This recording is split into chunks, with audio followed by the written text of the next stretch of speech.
Bon, j'ai essayé de faire vite cette fois parce que chaque fois je dis que je vais faire un carnet de modé rapide, que ça va pas durer 20-30 minutes et au final, finalement, ça dure 20-30 minutes. Donc je vais essayer d'en faire un plus court et c'est le quatrième. On va essayer de faire plus court avec un peu plus de fréquence. Voilà, une meilleure fréquence, je sais pas si ça se dit. Bon, en tout cas plus souvent. Sur le premier point, j'aimerais parler voilà, des 49.3 répétitions. C'est évidemment ce qui ressort de la séquence politique qu'on vient de traverser.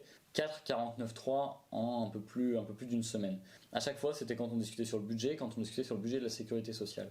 Pourquoi est-ce qu'ils ont fait ces 49.3 ? Ils ont fait ces 49.3 d'une part parce qu'effectivement, ils n'allaient pas avoir un vote majoritaire, enfin la majorité n'allait pas voter leur texte, la majorité des députés.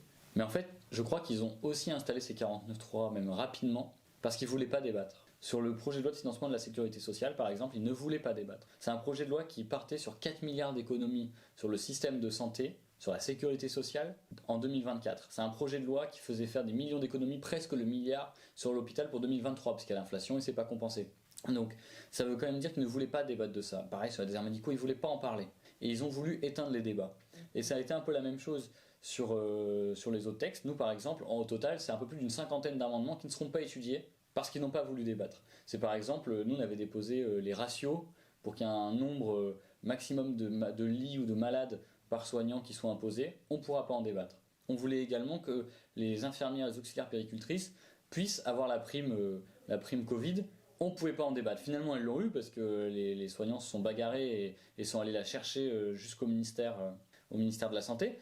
Mais il y avait tout un tas de sujets comme ça, on ne pouvait pas discuter. On voulait aussi faire un bouclier tarifaire pour les hôpitaux, les EHPAD, on peut pas. On voulait proposer une taxe aux frontières sur les importations de bovins, c'est-à-dire pour remettre en cause le CETA, on peut pas. On voulait le faire sur le textile, on peut pas. Enfin, c'est tout un tas de sujets qui ont été abandonnés. Les exclus du Ségur, leur donner la prime du Ségur, on peut pas non plus. Enfin, ils ont tout balayé d'un revers de la main. Je repense pas, ça me faisait penser aussi, j'avais mon collègue Florian Chauche qui avait déposé tout un tas d'amendements pour les pompiers, pour les canadaires, pour augmenter les revenus, le matériel. Mais ça, on ne peut pas en discuter en séance non plus. C'est tout un tas d'amendements sur lesquels ils allaient perdre et on ne pourra pas en discuter parce qu'ils ont tout balayé. Tout ça, ça tombe, là je parlais du projet de loi de financement de la sécurité sociale et ça tombe, finalement ils le balayent d'un revers de la main, ils proposent des économies sur l'hôpital et qu'est-ce qui se passe ? La pédiatrie. La pédiatrie qui est en crise. C'est une crise qui franchement était vue à des kilomètres. Moi ça faisait depuis l'été, même en campagne, où je disais ce qui va se passer c'est que maintenant là c'est le Covid, mais en fait à la prochaine épidémie ça va craquer. Donc j'arrêtais pas de dire sur la bronchiolite quand ça va arriver ça va craquer. Alors juste petite erreur parce qu'en fait j'arrête pas de dire, à la place de bronchiolite j'arrête pas de dire bronchite. Donc des fois les gens ils se foutent de ma gueule et ils disent il est con une épidémie de bronchite ça va jamais bloquer les hôpitaux. Non mais c'est vrai je veux dire bronchiolite. Enfin bref tout le monde a compris bronchiolite mais bon s'il y en a qui n'avaient pas compris je parle bien de la bronchiolite et pas de la bronchite c'est évident. Mais du coup, sur la bronchiolite, quand même, ça fait des semaines et des semaines que la situation est en train de s'envenimer. Nous, on avait déjà fait une vidéo avec Stéphane, en sortant d'un rendez-vous avec Stéphane Dauger, qui est à l'hôpital Robert Debré dans le 19e arrondissement. On est allé à Necker, on est allé dans d'autres hôpitaux, on a eu des contacts avec Limoges, évidemment. Enfin, et la pédiatrie, là, on sent que ça craque et c'était couru d'avance. Bon. Et là, qu'est-ce qui vient de se passer ? Ils viennent de déclencher le plan Orsan. Grosso modo, c'est un plan blanc sur toute la France. Ça veut dire que les opérations programmées vont être annulées et qu'ils vont rappeler les soignants sur les congés. Juste, c'est une situation, ce plan d'urgence, il est logique parce qu'il y avait une situation d'urgence. Ça fait 10 ans qu'il n'y avait pas autant eu d'enfants hospitalisés. Et d'autant plus, le problème, c'est qu'il y a de moins en moins de soignants. Donc, plus en plus d'enfants, moins en moins de soignants. C'est le cocktail explosif. Depuis 2 ans, même avec le Covid, ils n'ont rien fait pour sauver l'hôpital. Donc forcément, il fallait que ça craque et que c'est pire qu'avant. Juste, là-dessus, quand même, c'est que François Braun déclenche l'urgence là, il y a quelques jours. Mais c'est quand même le même François Braun. Il y a eu 4000 pédiatres qui ont signé un courrier, une tribune, pour lui dire qu'il y avait urgence pour la pédiatrie, qu'il fallait agir très rapidement. Il n'en a rien fait. Les pédiatres sont allés jusqu'à l'Elysée pour voir Emmanuel Macron. Ils sont ensuite allés au ministère de la Santé. Ils n'ont rien fait de tout ça. C'est François Braun qui disait par exemple qu'il donnait 400 millions d'euros, donc déjà personne n'était d'accord. Enfin, au début, il a donné 150 millions, puis ensuite, d'un coup, il donne 400 millions comme ça, on ne sait même pas à qui il va les donner, etc. Et donc, c'est ce François Braun-là, quand il disait des 400 millions, ils ont dit, mais tout le monde disait que c'est pas assez. Donc, il est en interview, quelqu'un dit, mais vous vous rendez compte, c'est pas assez. Il dit, oui, mais ça, c'est les 400 millions, c'est le paracétamol pour faire passer la fièvre, on va s'en sortir. Enfin, faire passer la fièvre, et maintenant, il nous dit qu'il y a urgence. C'était 2 jours avant qu'il décrète l'urgence. Mais c'était aussi le même François Braun qui nous disait, non, mais il n'y a aucun problème, on va transférer les enfants, et les transferts sont sans danger. Alors qu'en même temps, nous, tous les pédiatres qu'on croisait disaient, mais non, c'est pas vrai, les transferts, ils sont pas sans danger. les transferts, c'est déjà occuper une équipe du SAMU, et en plus il y a toujours un risque évident. Et cette crise, elle est grave, et je veux dire, les soignants avaient donc écrit quand même une tribune avec nous mettons quotidiennement des enfants en danger, enfin c'est quand même quelque chose de dire que tous les enfants sont mis en danger. Là on avait d'autres témoignages, j'en prends sous les yeux, mais c'est quand même, on nous expliquait qu'à l'hôpital de Béclair, vers Clamart, il y avait 30 enfants qui avaient déjà été envoyés à plus de 30 km. C'est-à-dire qu'on parle des transferts souvent à plus de 100 km, même déjà des petits transferts à 30 km, il y en avait plein. On nous disait aussi, parce que beaucoup de pédiatres nous disaient, le Covid, on le vit tous les ans. Mais là, cette année, c'est pire que le Covid, parce que même pendant le Covid, on n'avait pas ventilé des adultes aux urgences, et là, on ventile des enfants dans les couloirs. Autre exemple de gravité, ils nous ont dit qu'une fois, des pédiatres nous ont dit qu'une fois pendant le Covid, il y avait un SMUR qui avait tourné avec un patient parce que il cherchait à le faire hospitaliser. Et là, il nous explique que c'est 10 enfants par jour qui tournent comme ça et qu'il faut chercher à hospitaliser tellement il n'y a plus de place nulle part. Donc c'est quand même pour montrer l'état de gravité, c'est-à-dire qu'en fait la pédiatrie traverse une réelle crise sanitaire qui pour elle est presque et même équivalente au Covid si ce n'est pire, et on a un gouvernement qui a traîné, qui maintenant qui agit mais reconnaît pas sa faute. Et ça c'est important, il faut qu'ils reconnaissent leur faute aussi. Parce que s'ils reconnaissent pas leur faute, c'est-à-dire qu'ils en feront rien derrière. Mais quand même, on peut dire oui, ils ont agi, c'est bon, fin de non-recevoir, un solde de tout compte, c'est réglé, ils ont agi, c'est bon, plan d'urgence et tout. En fait, non, parce que ce plan blanc généralisé, ça va aussi avoir des conséquences. Il fallait le faire, c'était urgent, mais ça a des conséquences également. Par exemple, nous, à Necker, non, c'était à Debré ou à Necker, je sais plus, mais on nous disait qu'à chaque plan blanc, il y avait des démissions derrière. Parce qu'en fait, c'est des gens qui sont rappelés sur leur repos, sur leur congé, qui ont déjà beaucoup donné, et on leur dit, bah, maintenant, vous revenez bosser. Et à la fin, ils en peuvent plus, quoi. En plus, il n'y a pas de reconnaissance de l'État, donc ils démissionnent. C'est aussi, là, c'est Stéphane Dauger qui m'expliquait que la gravité des patients qui reçoivent en pédiatrie, elle augmente tous les ans du fait des reports de soins. Et ça, justement, les reports de soins, c'est ce qui va arriver avec le plan blanc. Donc ça veut dire que c'est pas anecdotique, c'est que derrière, il y aura des conséquences, il y aura des enfants à traiter en urgence, parce que au début, ils avaient des soins pas tout à fait urgents, mais ils ont des maladies chroniques qu'il fallait traiter, mais plus ça traîne, plus ça devient pressant, plus ça devient urgent. Donc ça veut dire que ce plan blanc, c'est des personnels qui vont être de plus en plus épuisés, et des enfants dont il va falloir s'occuper très rapidement ensuite. Et ça pose quand même la question de quelle va être la réponse au long terme du gouvernement. Là tout à l'heure je disais, on a proposé nous justement des hausses de salaire, des ratios, recruter des gens, les garder, enfin tout faire pour les garder, mais quelle va être la réponse du gouvernement? Pour l'instant ils promettent les assises de la pédiatrie au printemps. Et ça, je vous l'ai déjà dit 1000 fois, mais Emmanuel Macron a fait le même coup aux soignants à Mulhouse pendant le Covid. Il est à l'hôpital militaire de Mulhouse, il dit aux soignants, promis on va reconnaître votre travail, votre dévouement. Et il ne s'est rien passé derrière. Donc quand Emmanuel Macron dit maintenant assise de la pédiatrie au printemps, ils ne sont pas dupes les soignants. Ils savent qu'il est en train de se moquer d'eux. Et donc il faut qu'il y ait une réponse rapidement. Il faut que maintenant ils disent en ce moment, eh bien voilà, à la fin de cette crise, vous aurez temps. Ou alors dès maintenant, on vous augmente de temps. Dès maintenant, il y a des ratios. Dès maintenant, on investit tant dans la pédiatrie. Dès maintenant, dans la formation. Enfin, et non, il n'y a rien de tout ça. Parce qu'en fait, ça leur passe par-dessus. Ils se disent, en fait, François Braun et d'autres, ils se disent juste, c'est bon, ça va passer, et puis on n'en parlera plus en mai, et puis, même avant, mais on en parle au moment des assises de la pédiatrie, on n'en parlera plus, et puis voilà, l'année d'après, ce sera pareil, et puis pareil, et puis pareil. Bon, allez, dernier sujet, c'est les services publics et la vie chère. Il y a 6 Français sur 10 qui disent qu'ils ne sont pas satisfaits du fonctionnement de leurs services publics. Alors, c'est notamment gros sur l'hôpital, je crois que c'était quelque chose de l'ordre de...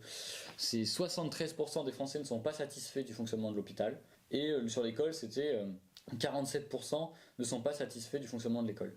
Et c'est marrant, c'est marrant, c'est pas tout à fait drôle, mais on a eu le cas à Limoges dans la semaine dernière, justement, même TF1 a fait un reportage sur des écoles où il faisait 14 degrés. On avait un parent qui nous disait le chauffage n'est pas allumé, la salle est à 12 degrés, les bureaux sont à 15 degrés. Ça c'était pour... les bureaux à 15 degrés c'est un autre témoignage. Mais en gros la salle de classe est à 12 degrés.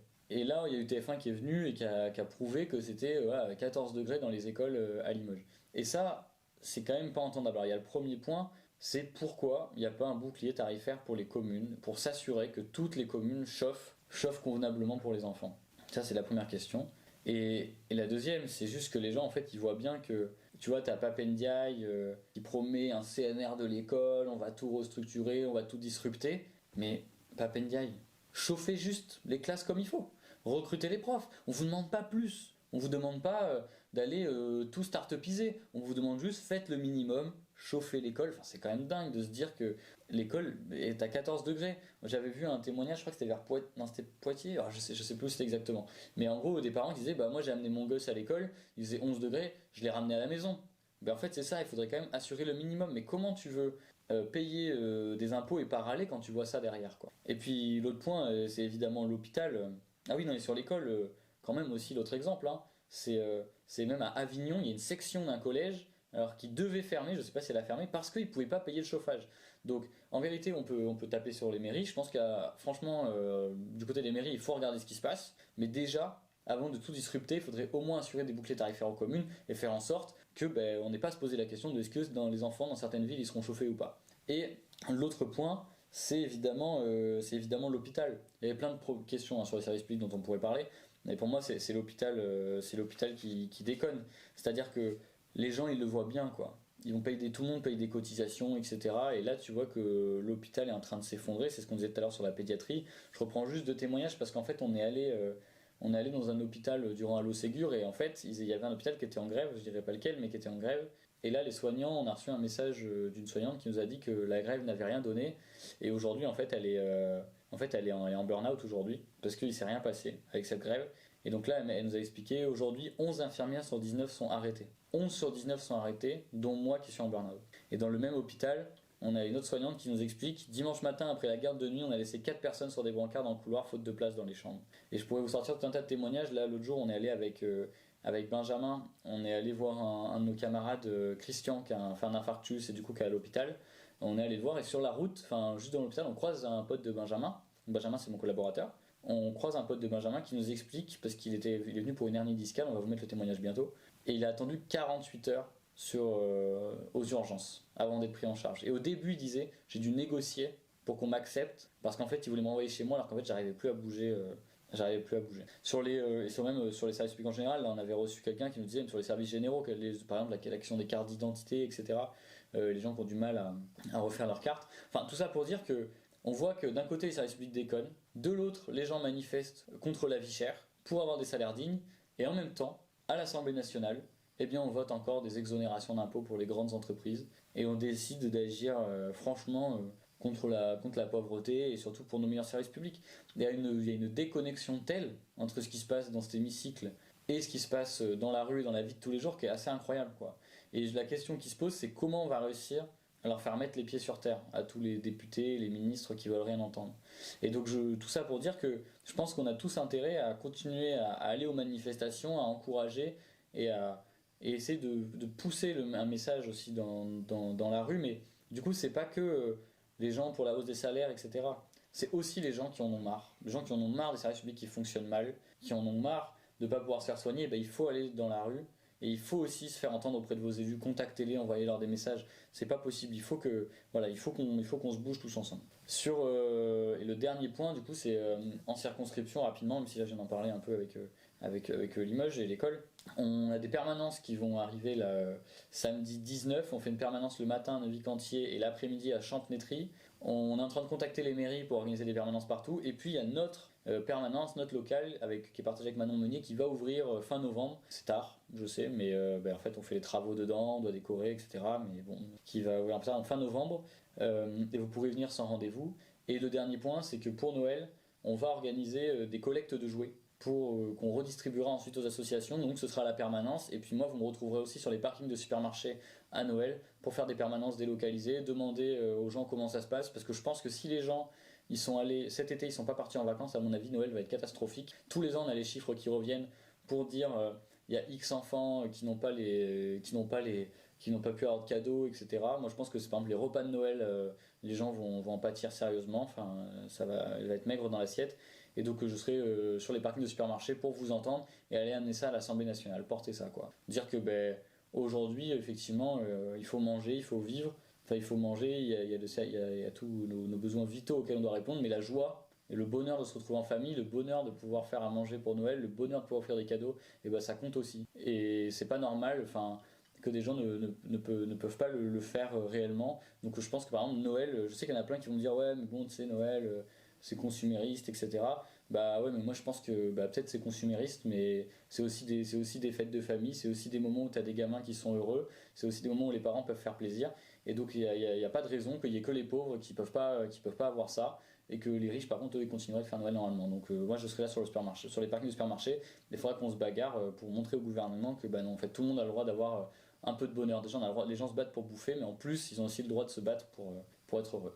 Donc voilà, merci beaucoup tout le monde, et puis on essaie de se retrouver rapidement. J'essaierai de faire la vidéo dans un autre cadre, parce que là à chaque fois, je voulais le faire dans la perme qui est en travaux, je le dis tout le temps, mais en fait on le fait jamais. Mais voilà, je vais essayer de faire ça dans un autre cadre la prochaine fois. A plus tout le monde, salut.